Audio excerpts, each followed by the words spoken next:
Morning, Kirsty. You all right? Good morning. I'm very well. How are you? I'm very well, thank you. Do you want to introduce yourself? Yeah, so my name's Kirsty. I'm very new to the team, so I shall be learning alongside the students just what all of this is about. I qualified just under 3 years ago as a nurse, and I've been working in intensive care from qualifying. I returned to university at the end of July as a lecturer, so ready for a new challenge now. Brilliant. Okay, so what made you want to become a nurse in the first place? Oh, it's always been in the back of my mind as something that I had a bit of an interest in. My first job out of school was as a dental nurse, and for a long time I considered paramedic science actually, but it turns out I hate driving, so that was never going to work. And I prefer to have a designated place of work as well. That turned out to work out very well for me.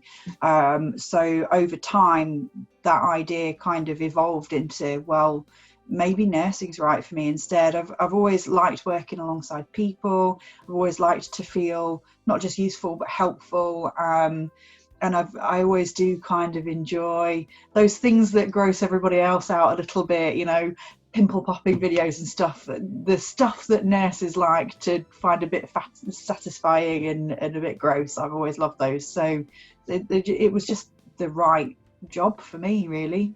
So can you tell us about a patient or a clinical story that you'll never forget? I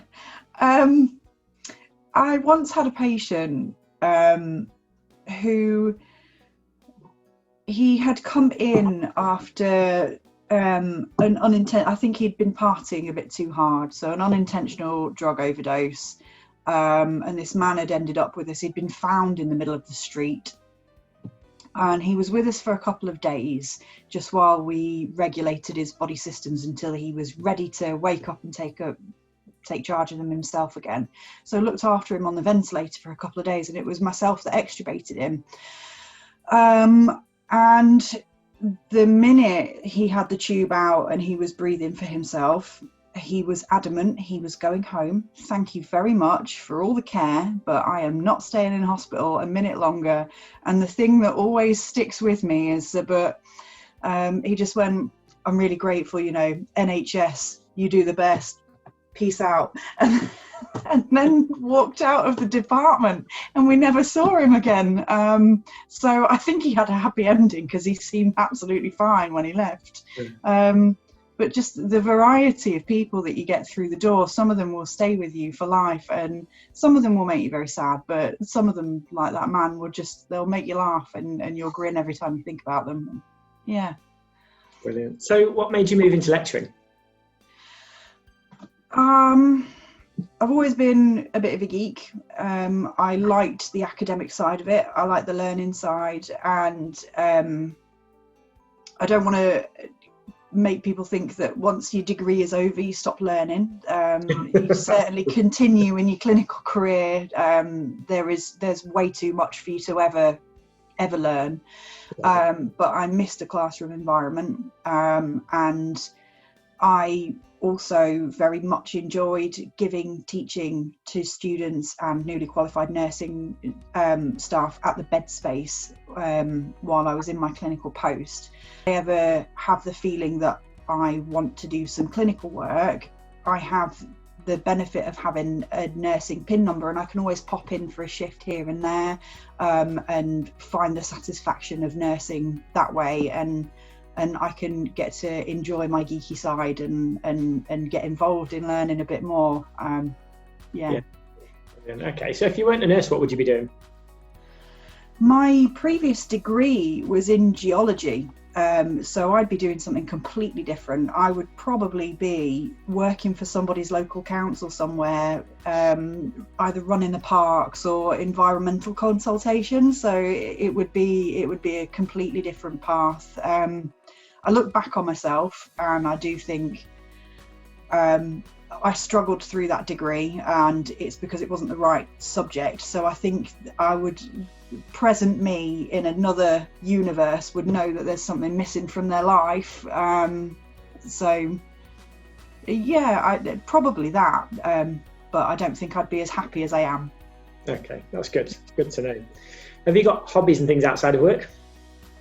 A few. I'm a reasonably sedentary person, so my hobbies, a lot of them involve sitting down. So we've got reading, knitting and crochet I quite enjoy. I'm not a particularly brilliant artist, but I do like to draw from time to time. And I'm in a choir as well. So I joined my local community choir, I think 4 years ago, and I sit on the committee as secretary. Okay. And finally, how would your friends describe you, or how would your best friend describe you? Hard work. I would hope I would be described as generous and reliable. I would hope as well that she and we're both cut from the same cloth, so if I don't message for a couple of weeks, like, not to take anything by it. I like to see myself as an open book, and I don't dislike anybody. I don't hold any grudges against anyone. I like to be helpful, warm. Oh yeah.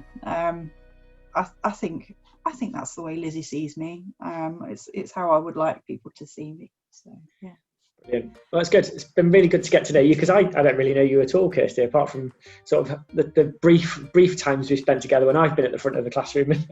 Yeah, So, being across 2 campuses, we never really got to know one another when I was a student, did we? No. But we will. Don't worry. Yeah. And it'll be good the students get to know you too. Yeah, definitely. So look forward to seeing you in the classroom sometime soon. Yeah, I'm looking forward to it. It's going to be good. Definitely. Thanks, Kirsty. Thank you. Bye. Bye.